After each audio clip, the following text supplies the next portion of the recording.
Difficulties following rules for conversation and storytelling, and difficulties understanding what is not explicitly stated.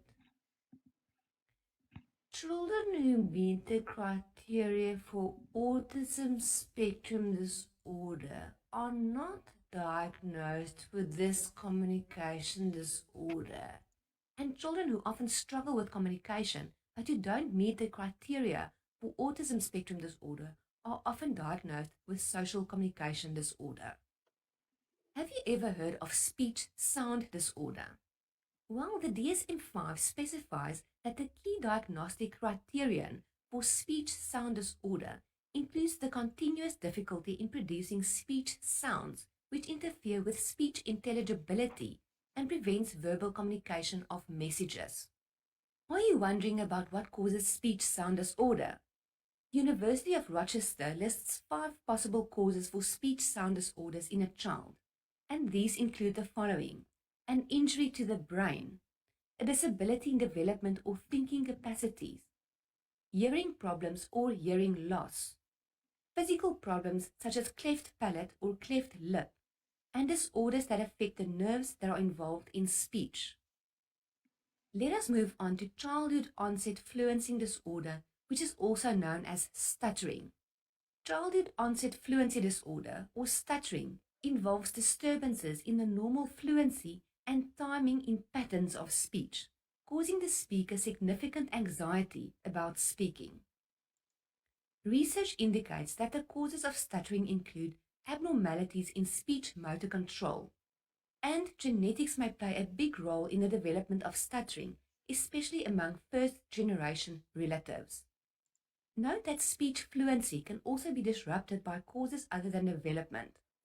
Having suffered from a stroke, a traumatic brain injury, or other brain disorders often cause speech that is slow or that has pauses or repeated sounds, and this is called neurogenic stuttering. Have you ever heard of selective mutism before? This disorder falls under the category of unspecified communication disorders. Let's address it before we move on with our lesson. Selective mutism is a complex childhood anxiety disorder that is characterized by a child's inability to speak to others in select social settings, such as school, despite the child's ability to speak and communicate in settings where they feel comfortable, secure, and relaxed. Let's continue with selective mutism. Research suggests that more than 90% of children with selective mutism also suffer from social phobia or social anxiety. Children with selective mutism have a fear of speaking and of most social interactions where they are expected to communicate verbally. Not all children react to the anxiety in the same way. Therefore, not all children who are anxious suffer from selective mutism, and vice versa. Some children are completely mute in verbal situations, whereas others can speak to a select few, or they may whisper when there is an expectation to speak. In terms of temperament, most children with selective mutism are at the extreme end of the spectrum for timidity and shyness. There also seems to be a genetic predisposition to anxiety, which may lead to selective mutism. Students, with this information, let us move on to autism spectrum disorder. Brain development plays a major role in the development of autism spectrum disorder. This condition influences how the person perceives and socializes with other people. It provides for complex social interaction and communication patterns. Furthermore, the disorder includes a series of limited and repetitive patterns of behavior. The reason for the term spectrum in autism spectrum disorder refers to the wide range of symptoms and the severity of the disorder. The diagnostic criteria for autism spectrum disorder are quite comprehensive, and I shall delineate it for you in the next few slides according to the DSM-5. To meet the diagnostic criteria for autism spectrum disorder, the child must have persistent deficits in each of the 3 areas of social communication and interaction. The first of the 3 deficits in the areas of social communication and interaction includes deficits in social emotional reciprocity. ranging, for example, from abnormal social approach and failure of normal back and forth conversation to reduced sharing of interests, emotions, or affect, to failure to initiate or respond to social interactions. This means that the child cannot have a normal conversation with another person where they engage in back and forth social communication. The child also shows reduced sharing of interests with other children as well as less emotion, and they do not initiate or respond to social interactions with other people. Secondly, the child must display deficits in non-verbal communication. The DSM-5 specifies it as deficits in non-verbal communicative behaviors used for social interaction, ranging, for example, from poorly integrated verbal and non-verbal communication to abnormalities in eye contact and body language, or deficits in understanding and use of gestures, to a total lack of facial expressions and non-verbal communication. In this case, the child will not communicate with gestures. They will not nod their heads or show any other type of non-verbal communication behaviors. It will therefore be very difficult to assess how the child is feeling emotionally because of a lack in body language. The third social and communication deficit the child must exhibit for an autistic spectrum disorder, according to the DSM-5, includes deficits in developing, maintaining, and understanding relationships, ranging, for example, from difficulties adjusting behavior to suit various social contexts, to difficulties in sharing imaginative play or in making friends, to the absence of interest in peers. These children will thus typically be viewed as being alone, not easily or even willingly engaging with their peer group. Furthermore, children with autistic disorder must display at least 2 out of the 4 types of restrictive repetitive behaviors. This accounts for the second phase of diagnostics. The first of these 4 types of behaviors include stereotyped or repetitive motor movements, the use of objects or speech, for example, simple motor stereotypes, lining up of toys or flipping objects, echolalia, or using idiosyncratic phrases. Note that the word echolalia means the meaningless repetition of another person's spoken word as a symptom of a psychiatric disorder. The second of the 4 criteria in terms of restrictive and repetitive behaviors included the insistence on sameness, inflexible adherence to routines, or ritualized patterns of verbal or non-verbal behavior. For example, extreme distress with small changes, difficulties with transitions, rigid thinking patterns, greeting rituals, and the need to take the same route somewhere or eat the same food every day. The third criteria in terms of restrictive or repetitive behaviors include highly restricted, fixated interests that are abnormal in intensity or focus. For example, a strong attachment to or preoccupation with unusual objects, excessively circumscribed or perseverative interests. The final criteria in the second section of diagnosing autism spectrum disorder includes hyper or hyporeactivity to sensory input or unusual interest in sensory aspects of the environment. For example, apparent indifference to pain or temperature, adverse response to specific sounds or textures, excessive smelling or touching of objects, or visual fascination with lights or movement. Physicians diagnosing autism spectrum disorder have a few final criteria to consider, which include the following. Symptoms must be present in the early developmental period. Symptoms cause clinically significant impairment in social, occupational, or other important areas of current functioning. These disturbances are not better explained by intellectual disability or global developmental delay. Intellectual disability and autism spectrum disorder frequently co-occur. Please note that to make comorbid diagnoses of autism spectrum disorder and intellectual disability, social communication should be below that expected for the child's general developmental level. Students, autism spectrum disorder is a complex disorder, and I just gave you the basic criteria for diagnosing a child who may possibly be diagnosed with this disorder. If you have witnessed any of these symptoms in a child close to you, it is best to approach a pediatrician who will direct you to a specialist in terms of diagnosing and treating this disorder. Let us now move on to consider learning disorder. The previous DSM, now more than 20 years old, limited the diagnosis of a learning disorder to reading, mathematics, or written expression. However, the new DSM-5 has taken a different approach to learning disorders and broadened the category into a single overall diagnosis.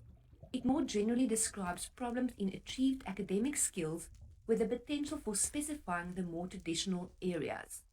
For a learning disorder diagnosis to be made on a child, the following must be considered. A diagnosis for a learning disorder is made based on a clinical review of the individual's history, features reports, academic records, and how the individual responds to interventions. Learning difficulties must be persistent and test scores must be well below the range of the average. In addition, the learning problems should not be better explained by another disorder, such as intellectual disability. The disorder must cause a significant interference in achievement, occupation, or activities during daily living. According to the DSM-5, the diagnosis of a specific learning disorder includes the following symptoms: persistent difficulties in reading, writing, arithmetic, or mathematical reasoning skills during the formal years of schooling. Symptoms may include inaccurate or slow and effortful reading, poor written expression that lacks clarity, difficulties remembering number facts, or inaccurate mathematical reasoning. Uh-huh. Current academic skills must be well below the average range of scores in culturally and Oh, okay. linguistically appropriate tests of reading, writing, or mathematics. Accordingly, a person who is dyslexic must read with great effort and not in the Yeah. same manner as those who are typical readers. Learning difficulties must begin during the school age years. The individual's difficulties must not be better explained by developmental, neurological, sensory, or motor disorders, and it must significantly interfere with academic achievement, occupational performance, or activities of daily living. Did you know about a disorder called ADHD or attention deficit hyperactivity disorder? It is a disorder involving inattention and or hyperactivity, and males are 3 times more likely to be diagnosed with the disorder than females. Students, this is the end of the second section of your lesson on disorders diagnosed during childhood. We will now move on to the third and final section, starting with ADHD. But before we move on to the last section of our lesson, I want to tell you what I'll be addressing in lesson 7 of your course diploma in psychology. The lesson's title is the Family Life Cycle. We will start with a definition of family, whereafter we will address dysfunctional families. And unfortunately, several research studies have shown that many families have some kind of dysfunctionality. Finally, we will discuss the 9 stages of the family life cycle and the importance of each stage in order to establish a healthy family environment. The family life cycle also explains what happens to a couple during their family life cycle up to the stage of retirement, and the things they should be attending to in order to ensure that they have a happy marriage and family life. The last section of this lesson will entail the discussion of ADHD and conduct disorder. Let us start with ADHD, or otherwise called Attention Deficit Hyperactivity Disorder.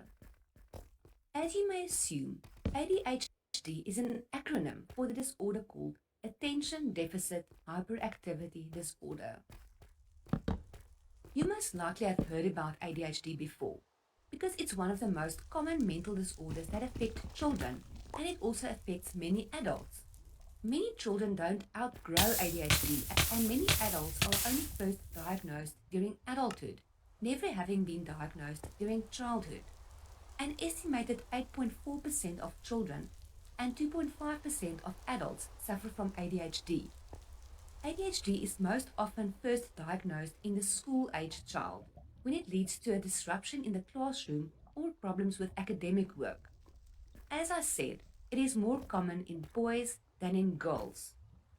How does a healthcare professional go about diagnosing ADHD? Let me provide you with the diagnostic criteria as stipulated in the DSM-5. According to the DSM-5, an individual must meet criteria for either the attention deficit or hyperactivity type or both to be diagnosed with ADHD. People with ADHD show a persistent pattern of inattention and or hyperactivity and impulsivity that interfere with functioning and development. Let's first look at the attention deficit or inattention diagnostic criteria.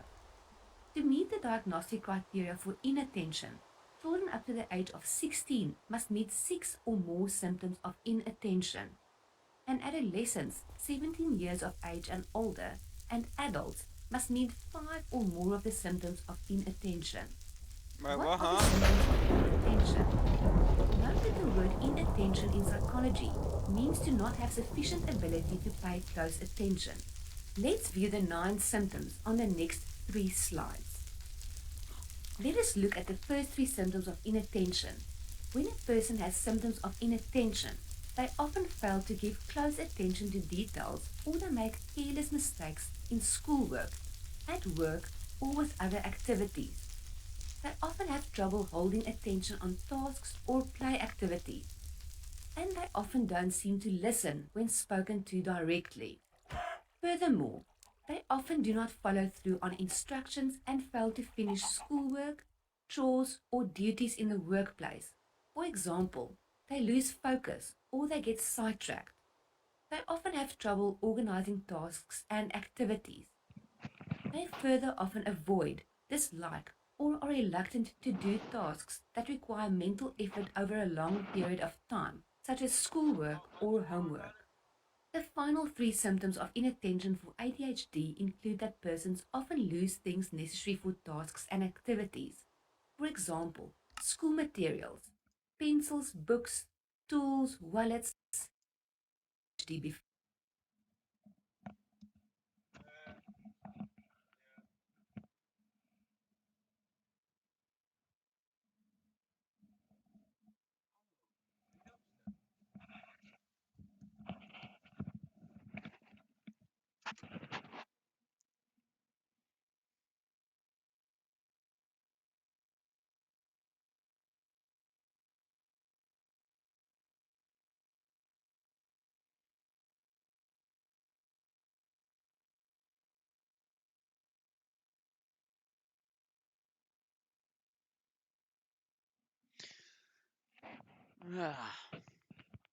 Of course, you probably are not used to really seeing me, sir, which I know it's slightly strange and it's slightly different, but this past month or probably past couple of weeks, I've been doing like a pre-recorded live stream, which it might end up kicking on again, it might not.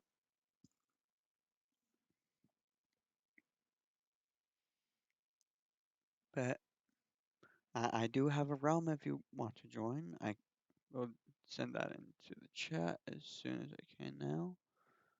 Twitch. But I really appreciate you popping in.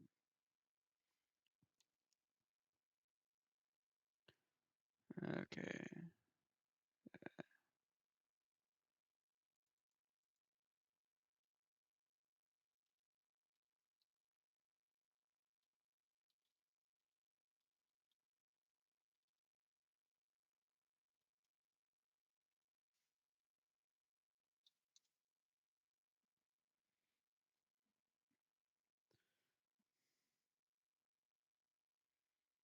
And for what I have been doing with it, this map, really. Yeah.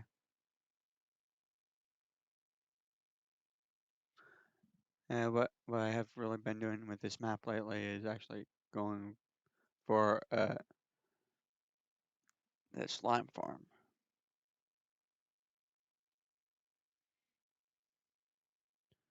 Okay. Proceed. Going there. Here.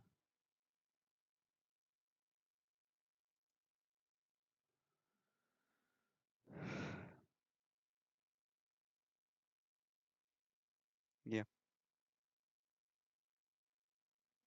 I really appreciate that too. So,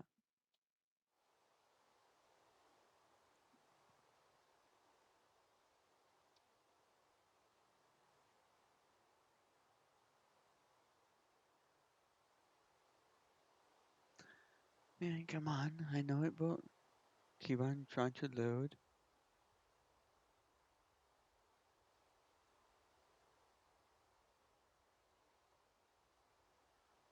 Where's- man, come on. I know it will keep on trying to load.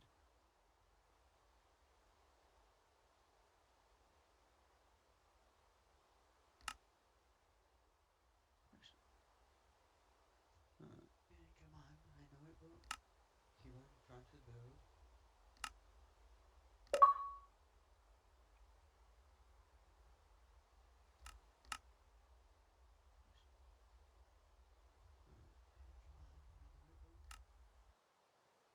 The realm is actually Bedrock Edition, so it's say anything for Control V, anything along the lines of uh, mobile, so iOS, Android, Xbox, PlayStation, and also Bedrock on PC. That is the type of realm it really is.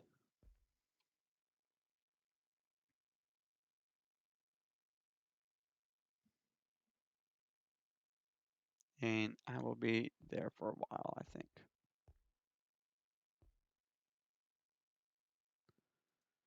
Okay. And back on with my psychology lessons.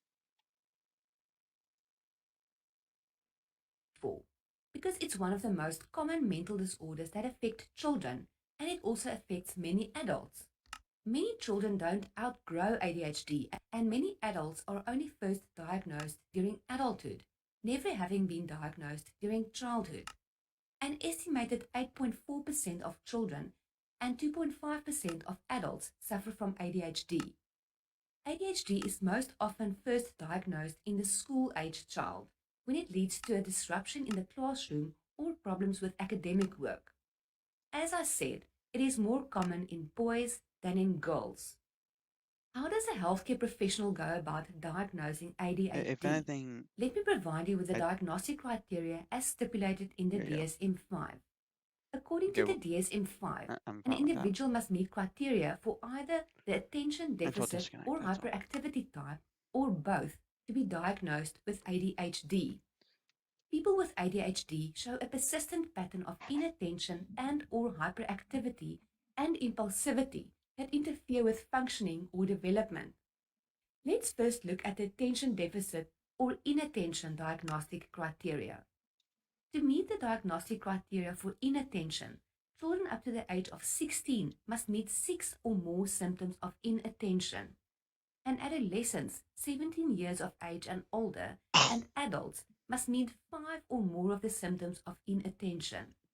What are the symptoms of inattention?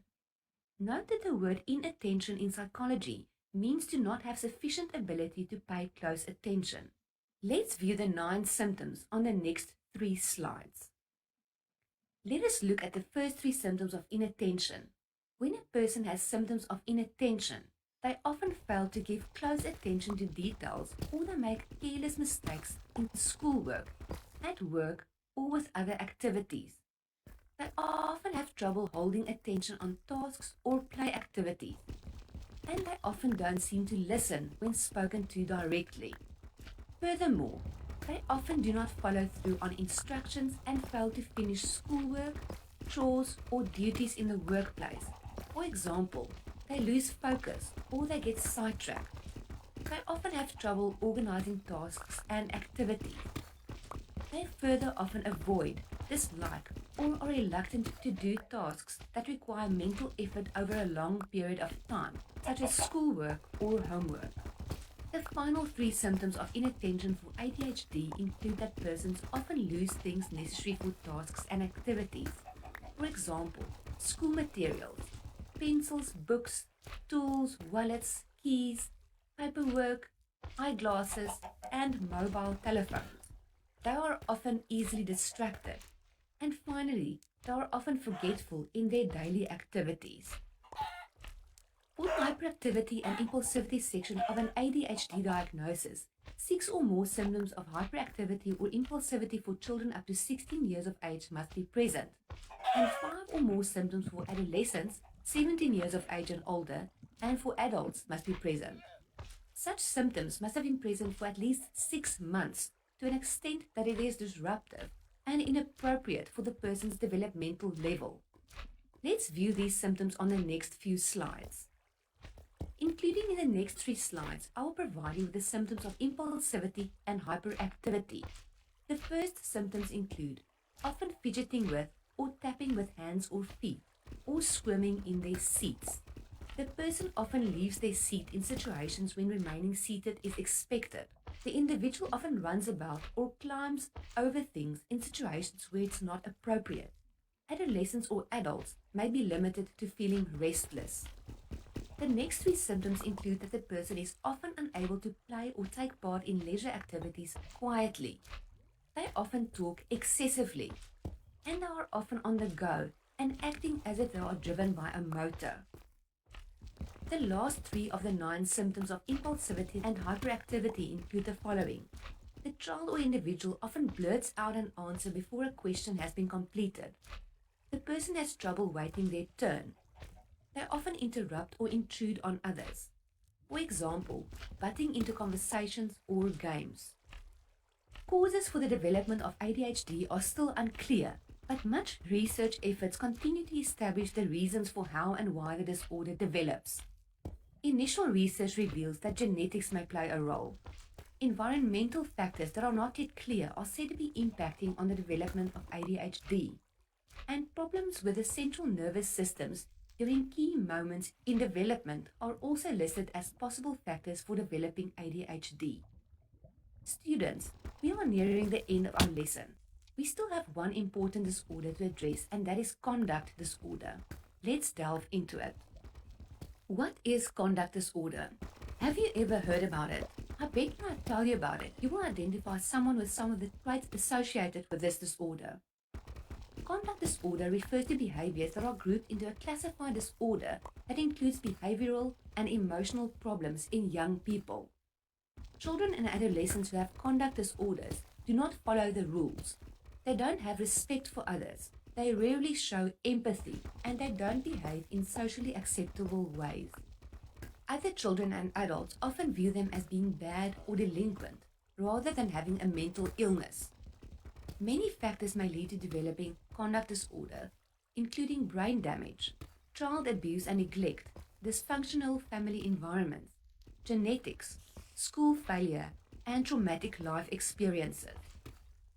Children or adolescents with a conduct disorder diagnosis often exhibit behaviors in the following domains: aggression to people and animals, destruction of property, deceitfulness, lying or stealing, and serious violations of rules. Children who exhibit behaviors such as these Okay, should be look, comprehensively evaluated by an experienced mental so health professional. Many young people with conduct disorders have you're coexisting not the only conditions one with such all as mood this. disorders, anxiety, PTSD, substance abuse, ADHD, learning disorders, all which should be treated to assist with the treatment of conduct disorder. In return, if youngsters with conduct disorders do not receive early and comprehensive treatment, they are likely to have ongoing problems into adulthood. They will most likely struggle to adapt to the demands of adulthood, such as taking responsibility for their actions and holding a job, for example. Conduct disorder statistics show that it's more common among boys than girls. Conduct disorder for boys in the general population ranges from 6% to 16%, and for girls it ranges from 2% to 9%. Conduct disorders may have an early onset before the age of 10 or in adolescence. Children with an early onset conduct disorder are at a greater risk for experiencing persistent difficulties. They are also more likely to have problems with their peer relationships and academic problems. Among boys and girls, conduct disorder is one of the most frequently diagnosed disorders in mental health settings. Students, this is the end of our lesson content. There are additional disorders diagnosed during childhood, and if you have any questions on them, please let me know and I will give you some information on those. In this lesson, we address the most commonly diagnosed childhood disorders, which include intellectual disability, separation anxiety disorder, elimination disorders, communication disorders, autism spectrum disorder, learning disorder, ADHD, and conduct disorder. The next lesson will conclude this module and will focus on the development of the whole family and the family life cycle. Students, you have just completed lesson 6 of module 3 for your course diploma in psychology. I want to congratulate you for coming this far. This course was developed to touch on almost every aspect of the whole field of psychology so that the student can get a good idea of what the field entails. I hope you are enjoying the course and please let us know on social media if you are enjoying the course. See you soon for lesson 7, addressing the family life cycle.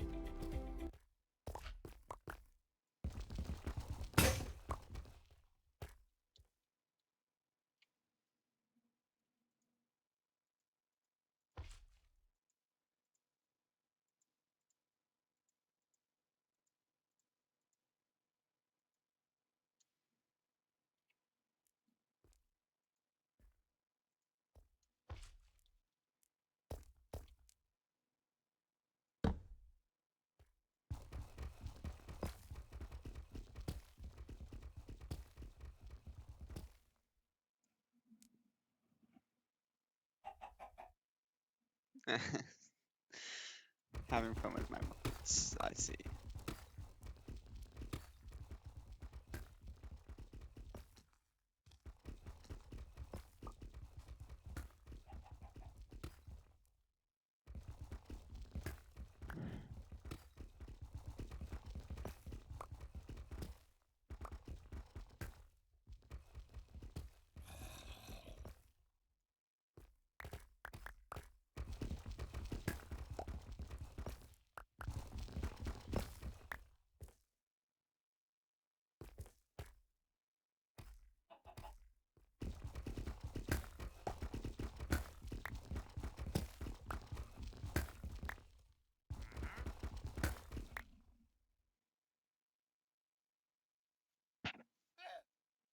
Well, there's only one way to find out is actually try.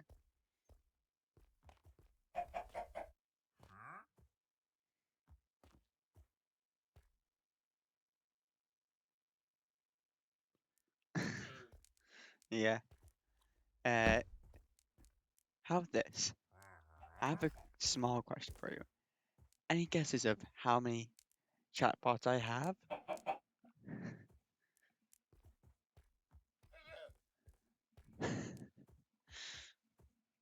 Okay.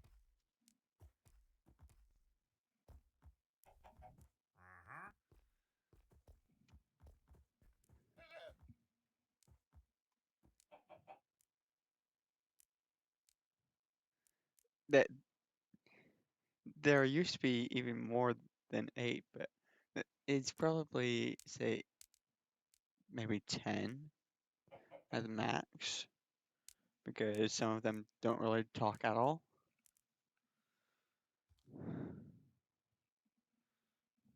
Okay, that's lesson 6, module 3.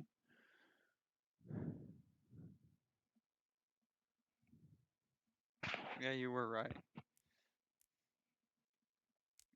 If anything, some bots changed around a little bit, but not by much. And some just somehow ended up getting removed from the internet as well.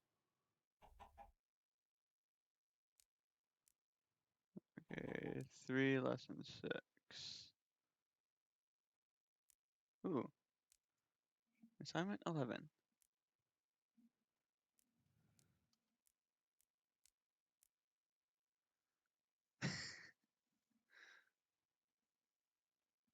Uh-huh.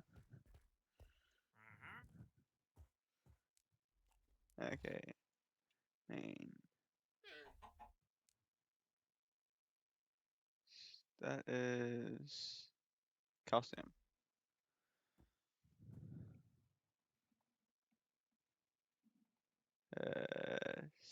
speech difficulties.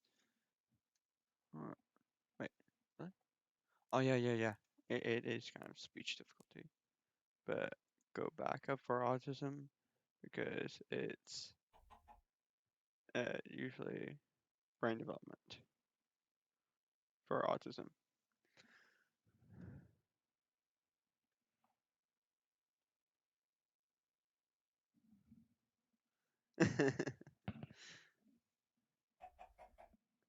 That's actually kind of funny.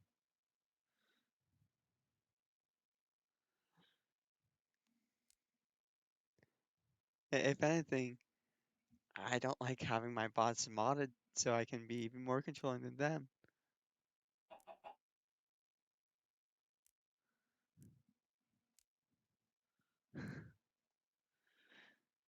But I kind of like them yelling at each other anyways.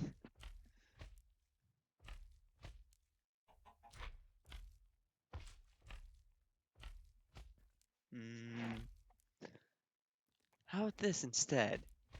You can time them out to give them more power, if you would like that.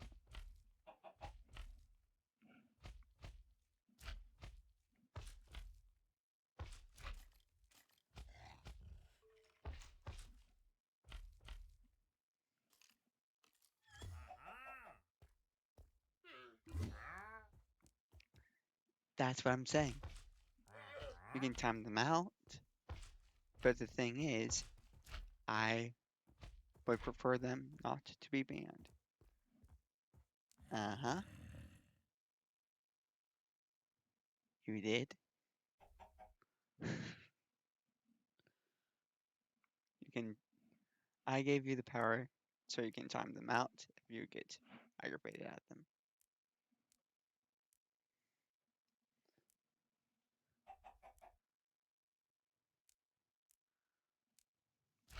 Yes, you got that.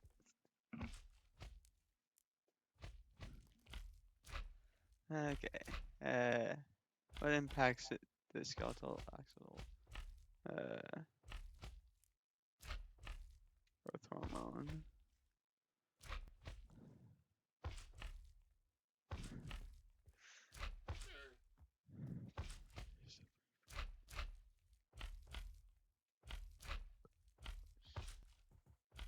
Oh, separation anxiety.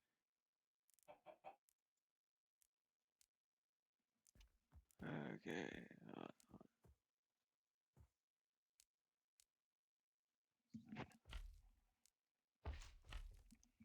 What? Psychology class.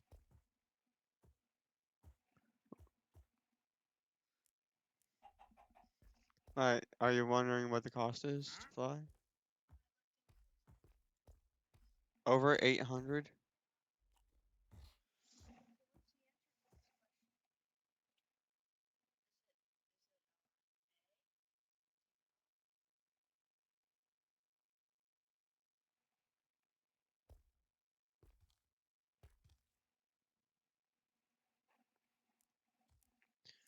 At least for what I can remember, it's around your adolescent years is when it's getting stronger in bones, and that is about when it starts leveling out.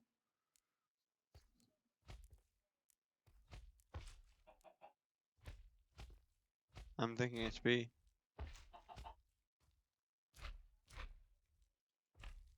No, it doesn't give you the right answer or the wrong answer. It ends up giving you a grade after I get this whole thing done for the quiz and said if I technically pass it or not. It gives the number grade. Half. Half of it has been going okay. So I'm just barely flunking. Just barely flunking. Uh-huh. Why? If anything, reading comprehension.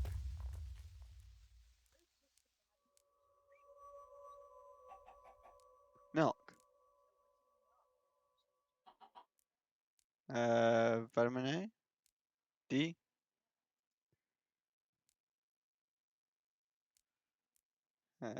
Persistent pattern of ADHD. Right?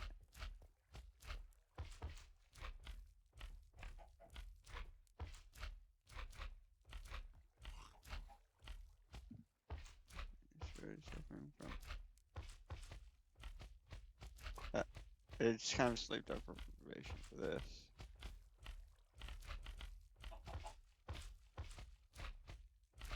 But it's more of that. Yeah.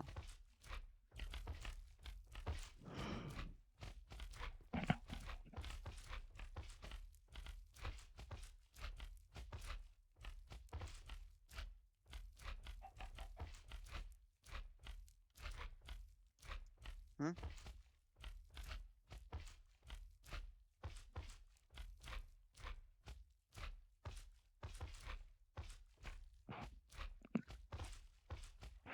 Okay, go ahead. Dispute. Questionable 55.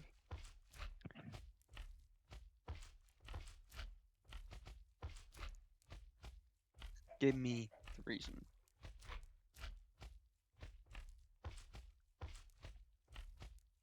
Hmm.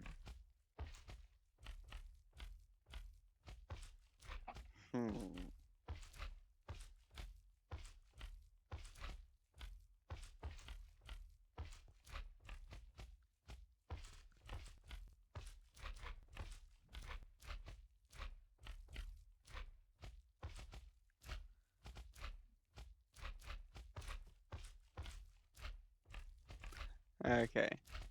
How about this? Upgrade you one more level. Editor.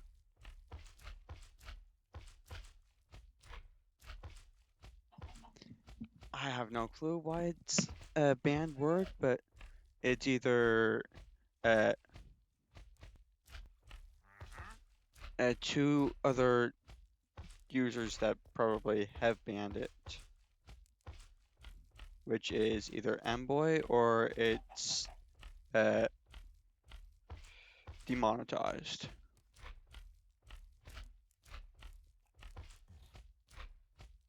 No, community. Roles manager. I will upgrade you one more level then.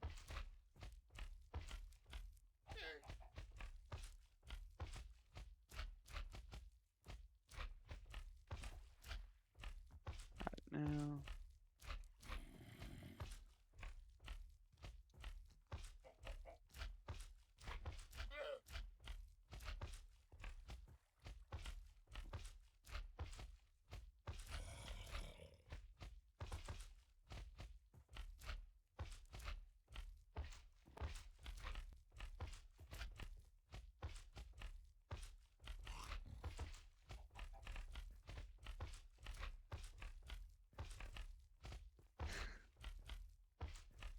Yeah.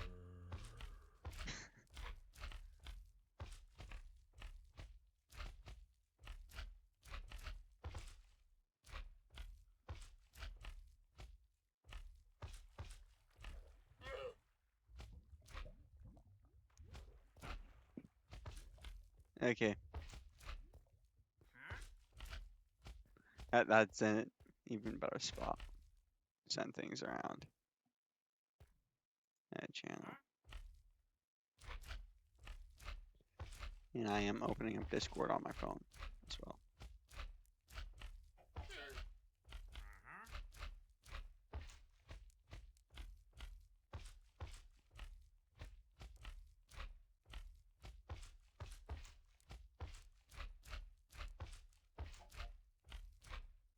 Okay, general. Yep.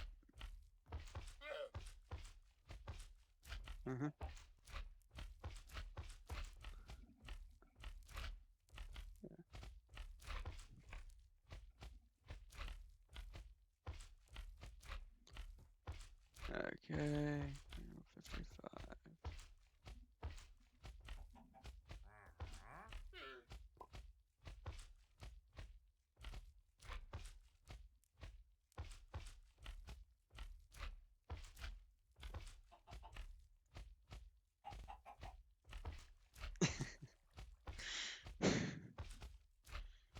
Oh, what a nice name, right? To have.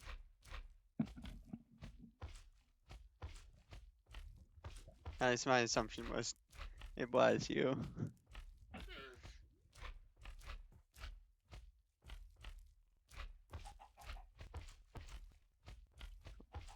C, T, V. Oh, okay. Pop out.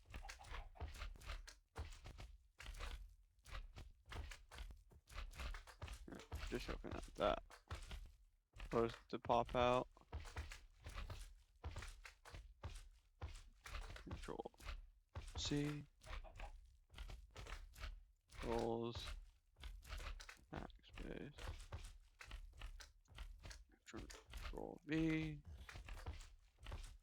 Yeah. Somehow I do not see your name.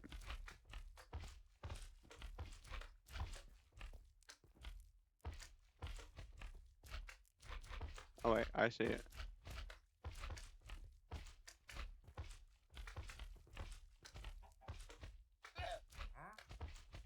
Add editor.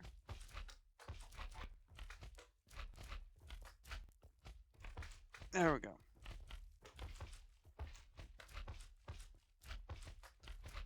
Now you are editor as well. Congratulations on that new role.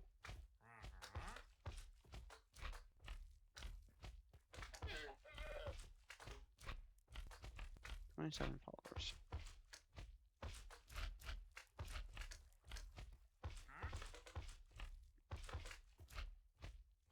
And just so you know, for who I am in there, I'm both the questionnaires. So I have 2 accounts.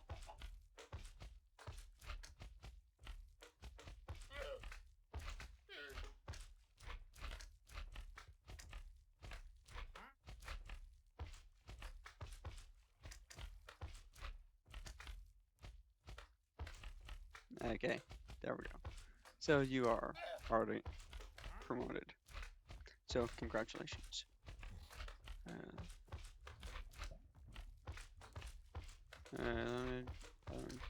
Behavior.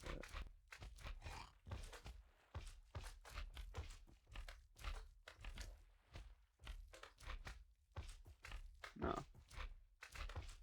Backup 1. That's the mental retardation, I think. There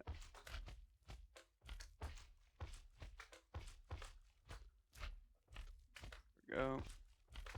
Put the phone on my side because we can actually see you right underneath my voice box.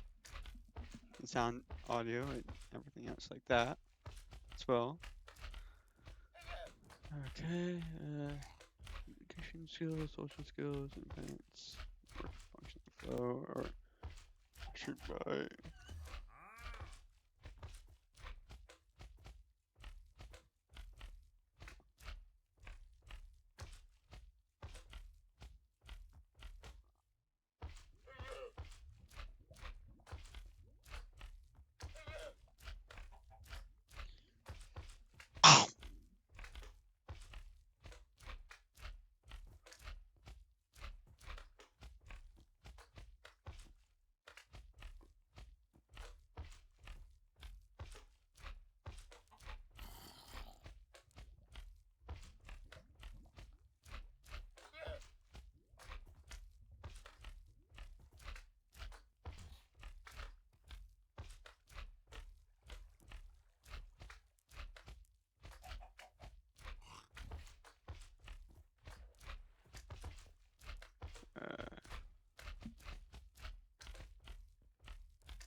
Backup 1. Conduct disorder, I believe, or.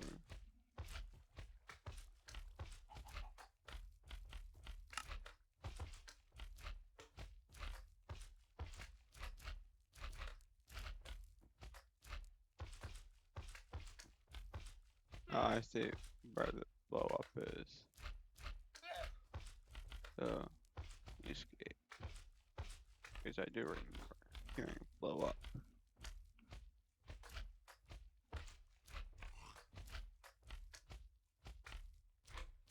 That made so much. Huh? Really? Huh. Oh, it's either good or bad. Either way, I'll have so much fun. I'm being sarcastic though. Besides, just in making all of this possible, of however bots, widgets, and whatever else I throw in this thing, makes it even more confusing and even more work. So, I'm used to even more work anyways. Besides, what's the point of not having work if I'm not streaming? Huh? This is slippery.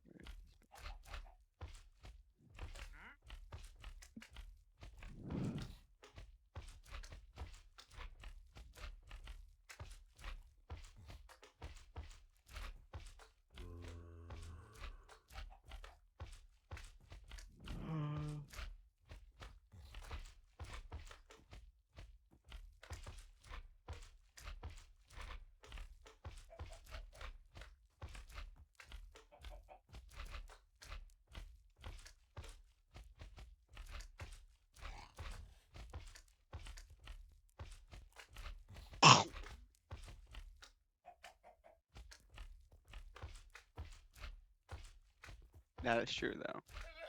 I have to agree with that. This disorder.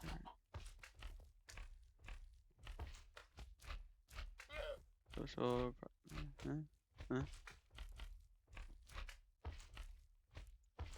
Communication disorder.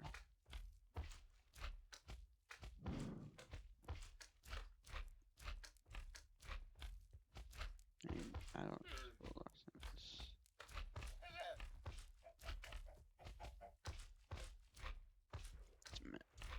Okay. I have no clue if I will actually complete with like 50 or 45. Last one was 25 for session stuff. I'm on technically session 3 anyways.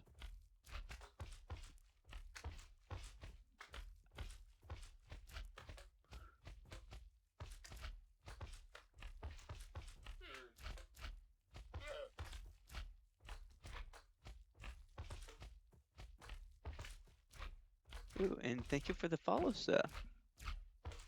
I very much appreciate that. Oh yeah, and that's another bot of mine. Leave page. That thing.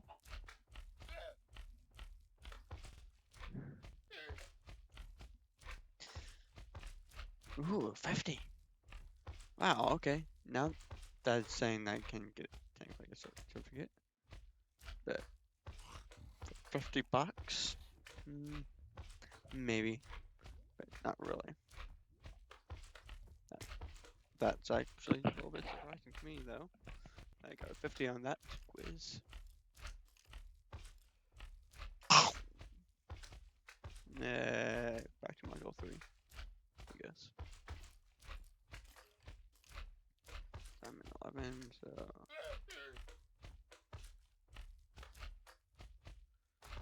module 3, lesson 7. And here we go, really. Welcome to Lesson 7 of Module 3 for your course diploma. Today's lesson will address families, dysfunctional families, and the family life cycle. The family life cycle is important in psychology for people to understand where they fit in this world and where they came from. Family life helps one to learn about one's culture, and in a happy family, close bonds are formed. On the other hand, some family dynamics have changed a lot during the past few decades, and not all families have a happy environment. We will discuss all of these concepts in this class. I hope you enjoy it. For this lesson, we have 2 core objectives. Firstly, I shall define what family is, and we will discuss dysfunctional family. Secondly, we will explore the 9 phases of the family life cycle. Students, before we start our lesson about family, I would like to share a quote with you. George Bernard Shaw once said, "A happy family is but an earlier heaven." Some of us are very lucky to be part of a happy family. And if you are, know that you are lucky and blessed because it does not befall on everyone. Make sure you are good and loving towards your family members. And if you are unhappy in your family life, or if you've had a loss, watch this lesson and see what you can do to improve your life. Students, let us commence with our journey today. We will start with a formal definition of what it means to be a family and move on to dysfunctional families, whereafter we will discuss the family life cycle. Did you know that family life has changed a lot over the past few decades? As of 2014, most families are made up of step families, single families, and families living together outside of the marriage. Students, during this first section of our lesson, we will discuss and delineate the definitions for family and family life and the complications of a dysfunctional family life. I hope you find this portion informative. Have you ever thought of what family means to you? When you start thinking about what family actually means, it can be a difficult concept to describe because it may raise multiple different meanings and emotions. How does one put into words all that define how they feel when it comes to what family is? In the traditional sense, people will say that a family includes a mother, father, and children, all living together under one roof. And others may say that a family can be anything that involves a loving relationship. So, what are your opinions? Let us look at a formal definition of the word and concept of family. The Webster's Dictionary defines family as a group consisting of parents and children living together in a household. This is a good starting point for trying to define what exactly family is. However, there are modern day definitions that redefine what family is today. Think about this. If a mother and father had a child, but they are currently divorced, are they no longer a family? If one of the parents passed away, are they no longer a family? Finally, if a single mother had a child and did not decide to marry the father of the child, how would you define the family for them? Would the dad be included in what it means to be family in this regard? I believe that it's all about our perceptions of family as well as the relationships we have Okay, with our go family ahead. members. Whether they are I'm not family by pointing blood and there. engaged in our lives, or perhaps they are members of our families that are blood relatives, but they are not part of our lives. Family usually cares. When you think about family, I think it's a normal thing to think of them as people that surround you with care, concern, and love. These are people who see you, understand what you are going through, and they stand by your side, loving you throughout life. But what if you just don't have this type of connection with your family? Where do you find the love, care, support, and connection to get your needs met in terms of family? Many people use the phrase, "my friends are my tribe," when they describe close relationships that feel like family. In some instances, our family of origin are unable to meet the needs we desire. And this is when we seek out others to fulfill the needs that family members meet. It often happens that people feel closer to someone who they've chosen as a family member than the one they were born into. This is especially true for families that are dysfunctional or toxic, where there are abuse and neglect, substance abuse, domestic violence, or divorce.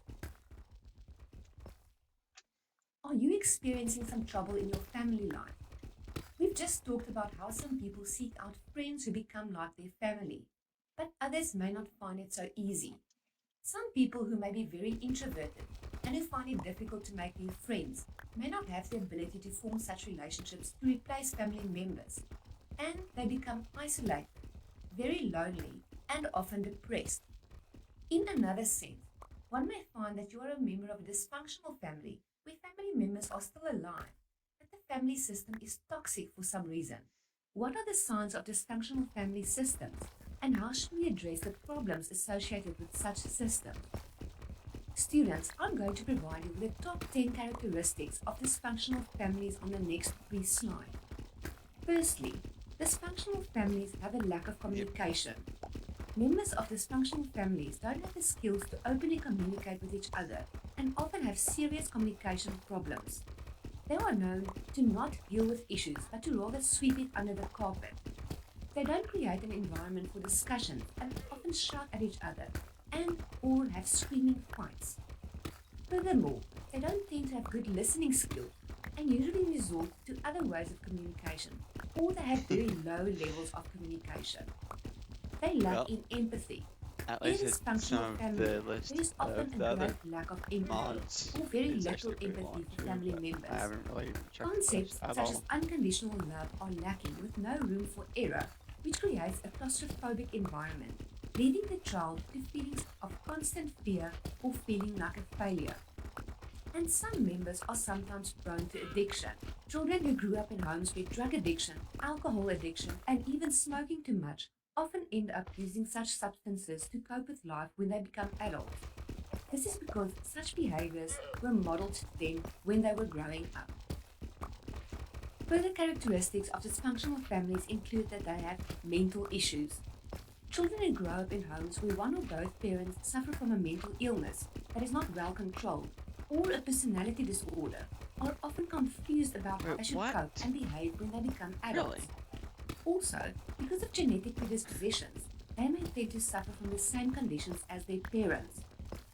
Parents exhibit rigid and overly controlling behavior. Because I did not Parents know who that exert excessive control over their thing a children's bit. lives stifle their ability to grow, and thereby they tend to discourage good behavior. Excessive control may lead to self-doubt in children when it comes to believing in their abilities, and it may create issues with trust because they are being controlled and don't feel trusted themselves. There is a great deal of perfectionism present in the family. When parents put too much pressure on their children to perform and to achieve very high goals, such pressure may become excessive and it may lead to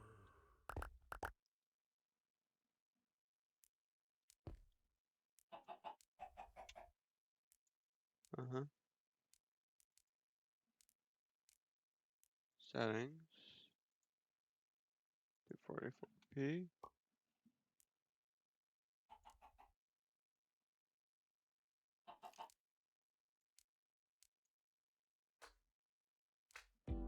Welcome to Lesson 7 of Module 3 for your course diploma.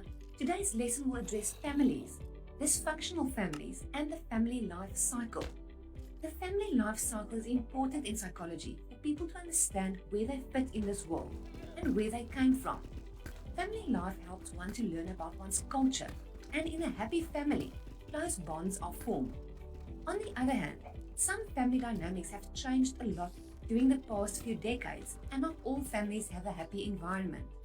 We will discuss all of these concepts in this class. I hope you enjoy it. For this lesson, we have two core objectives. Firstly, I shall define what family is, and we will discuss dysfunctional family. Secondly, we will explore the 9 phases of the family life cycle. Students, before we start our lesson about family, I would like to share a quote with you. George Bernard Shaw once said, "A happy family is but an earlier heaven." Some of us are very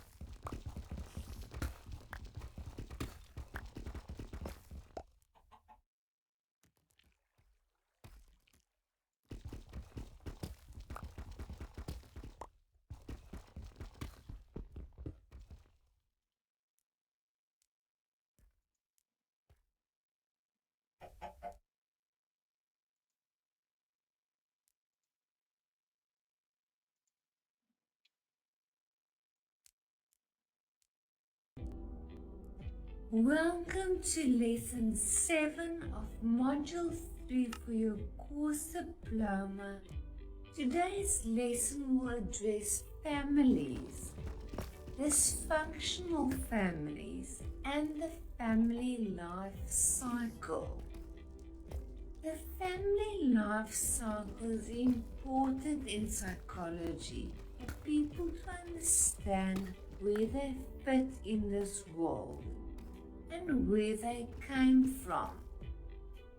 Family life helps one to learn about one's culture, and in a happy family, close bonds are formed.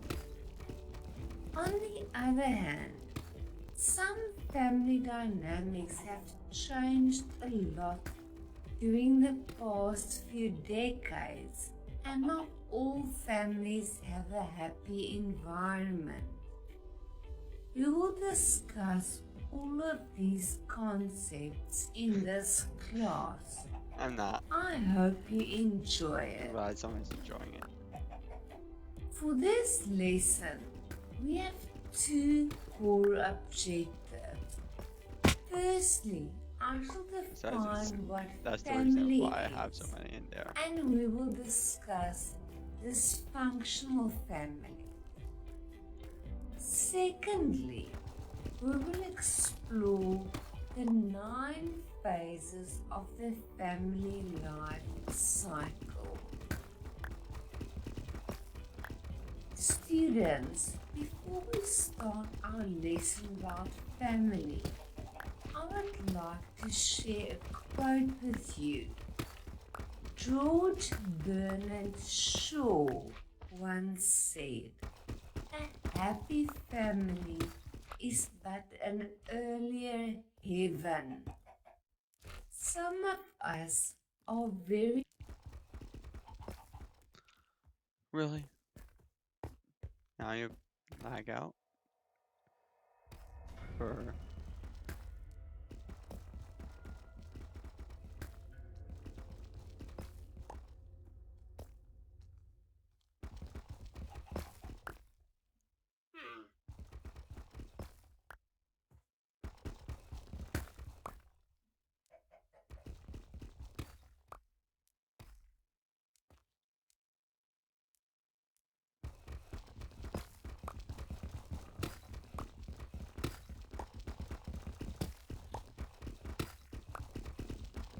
Well, if there's, say, tons of ways to skin a cat, I wouldn't doubt it for banning people.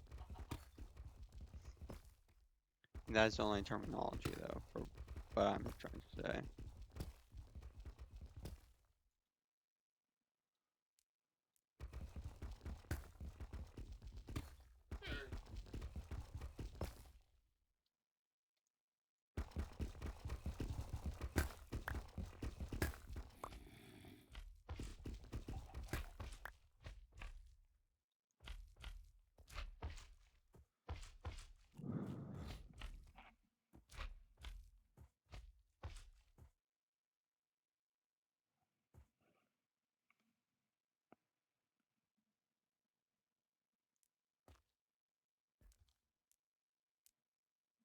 Yep, I agree.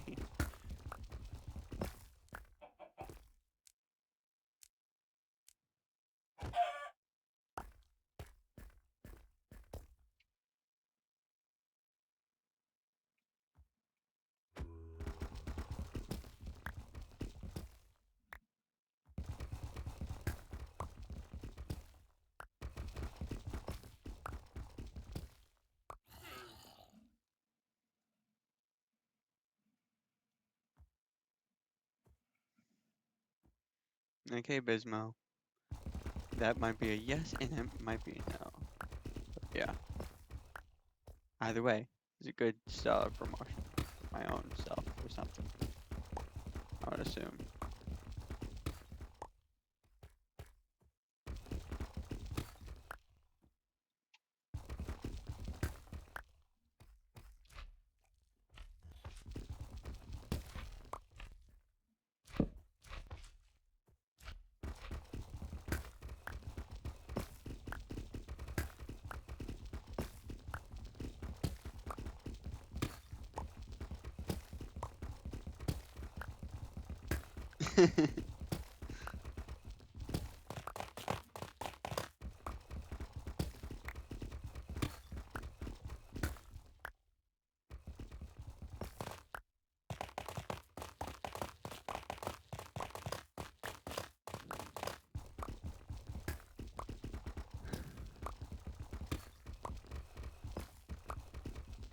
Yeah.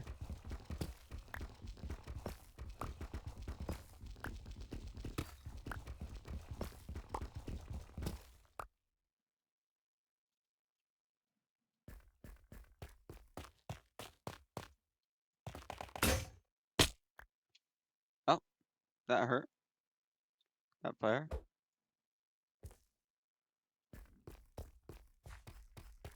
I at least assume.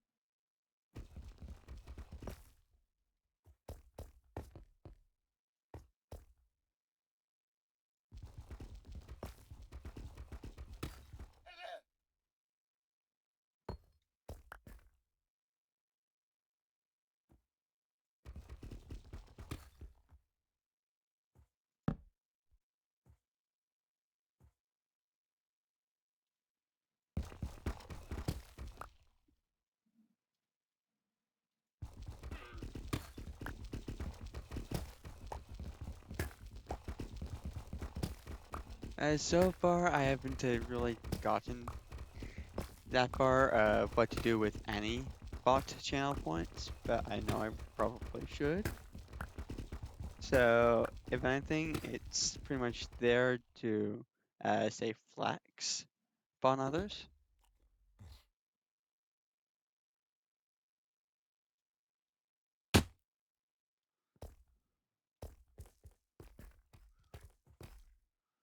Saying that you have more than they do or something like that.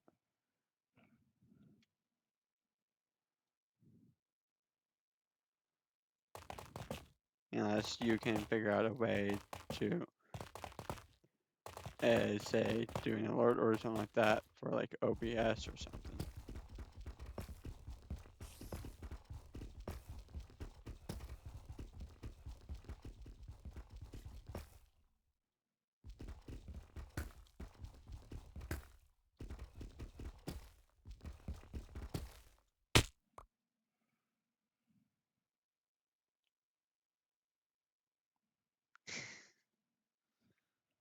Uh-huh.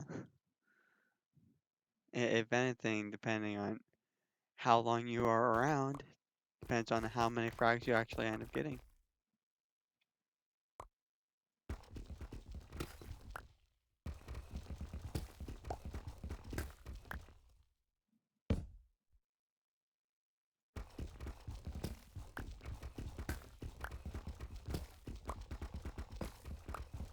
Okay.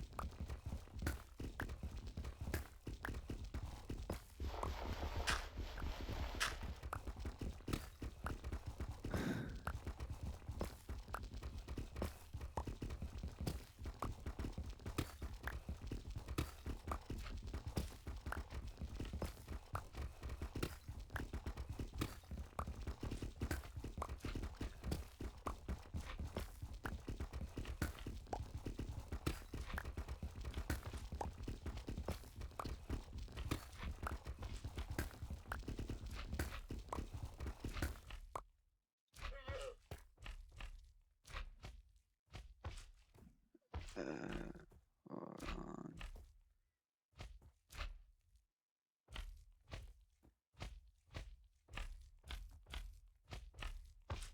Here we go.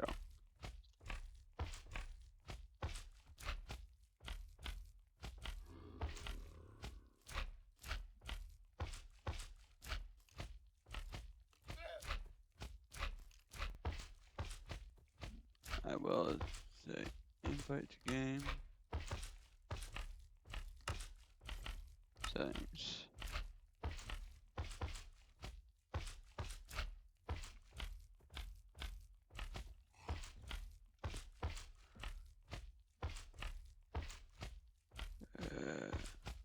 Members. There we go. Copy.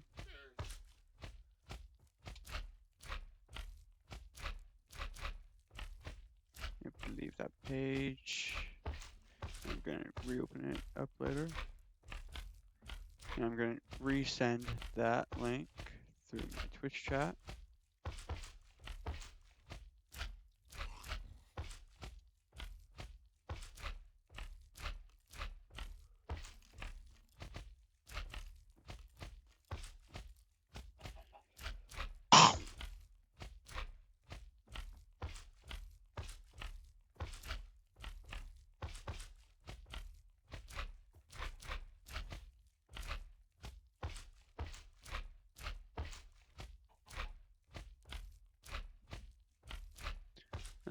Okay, send message, Control V,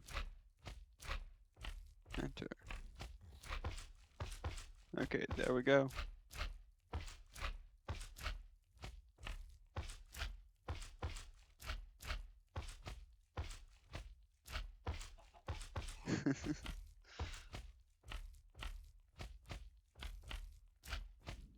There we go.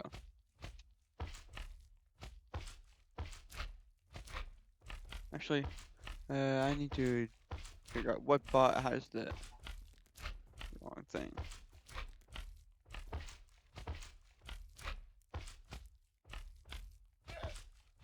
Okay, seems like that bot, one of those bots was disabled.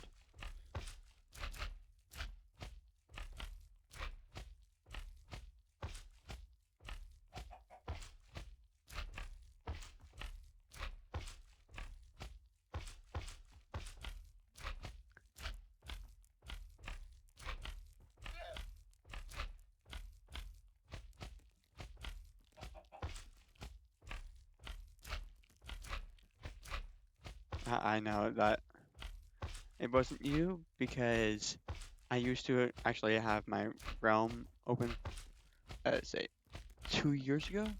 Yeah, when I really started playing Minecraft and really started streaming, I actually had my realm open for quite a bit.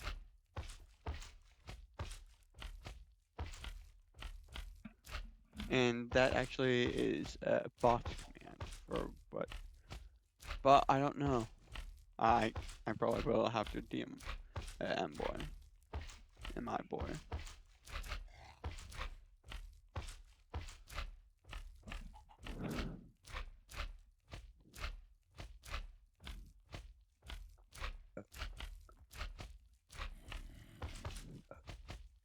Okay. Now, where was I? Oh yeah, over here. Cooked chicken.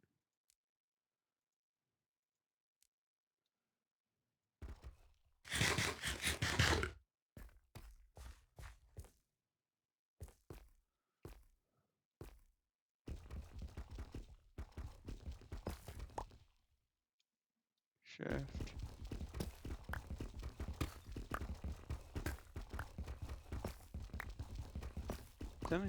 Five block terms? Wow, that's a lot.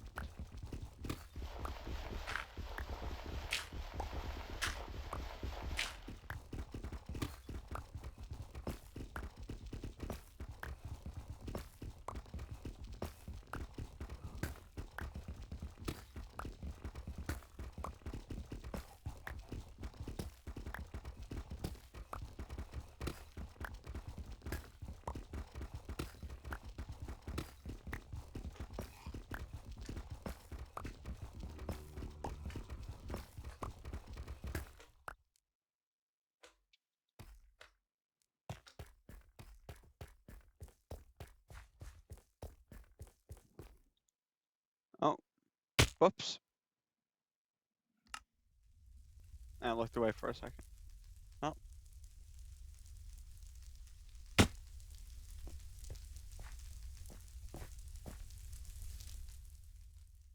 Yeah, of course.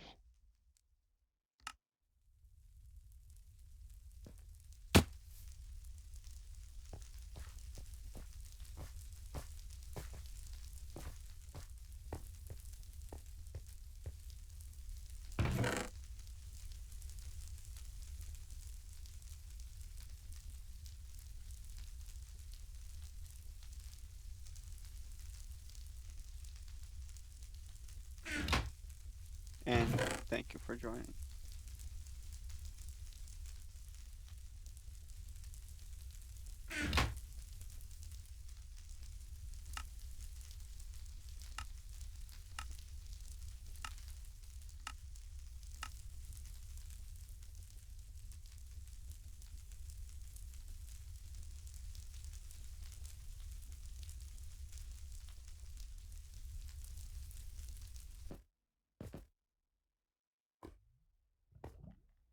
Let's see, how can I...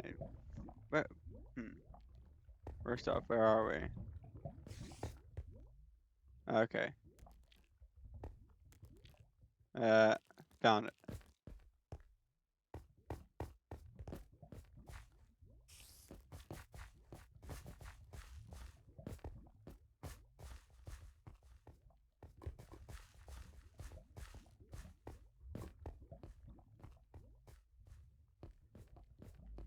If anything for this, I dug out with a bare fist going straight up.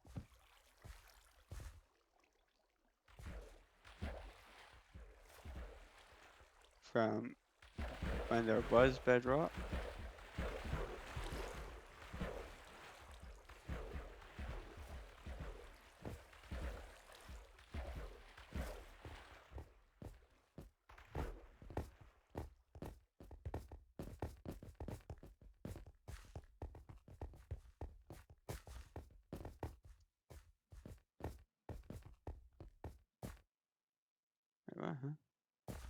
Must be... Oh. Yeah, that's the stairs.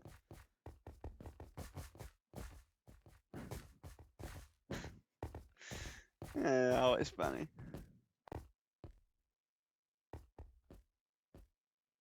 Uh-huh.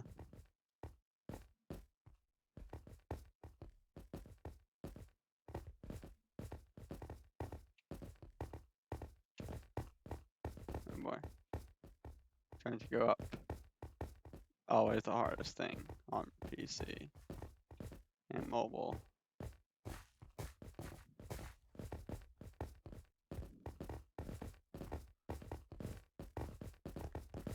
I'm about to pass it to you.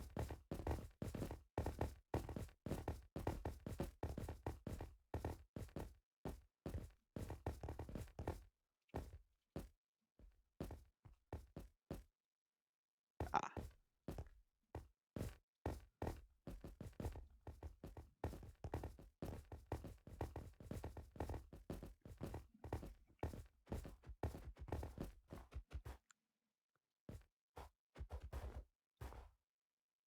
Welcome to spawn.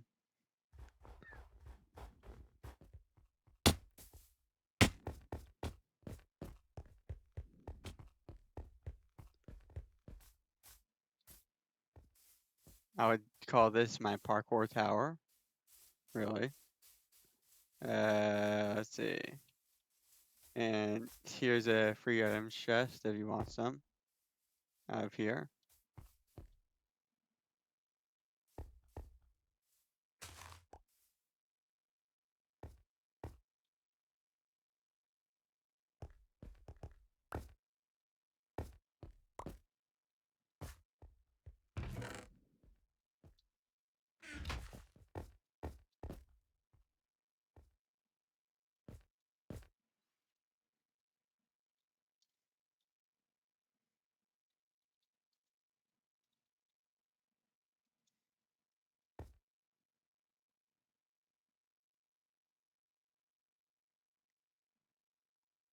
Okay.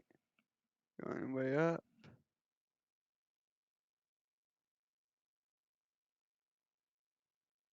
Because I don't know.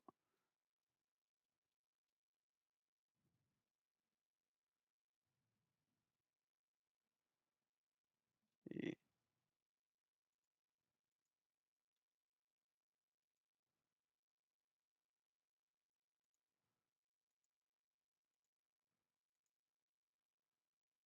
inventory.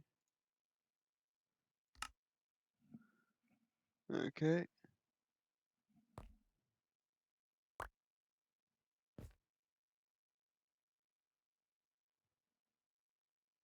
Huh?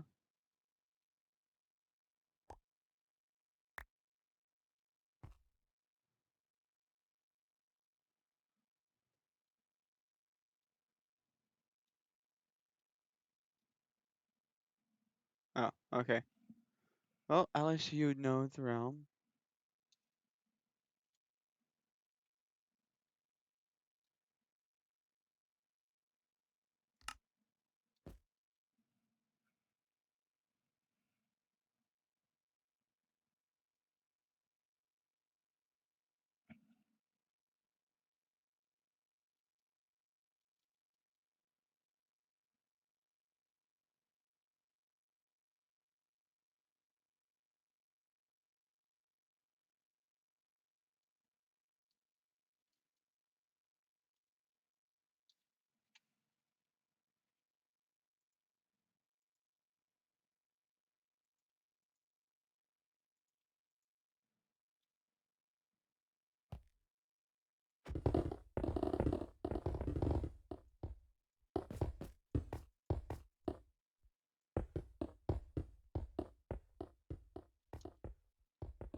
Okay.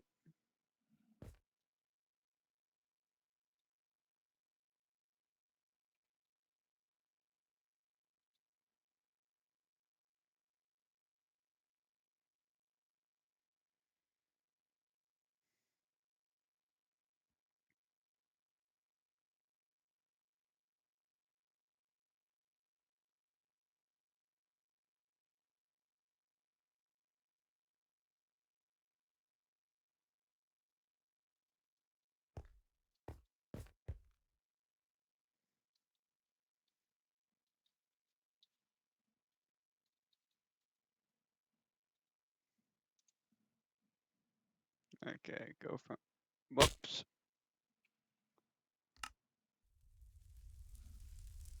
Oh, either way.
Next ASMR.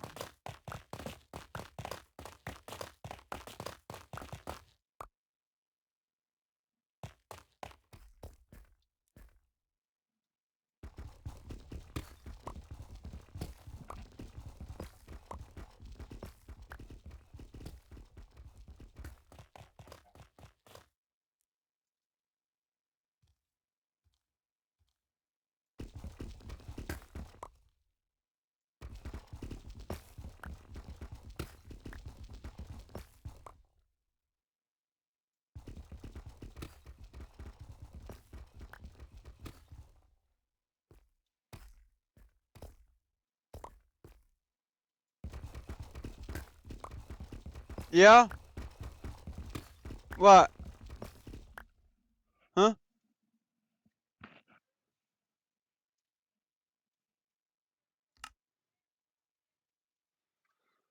Groceries away?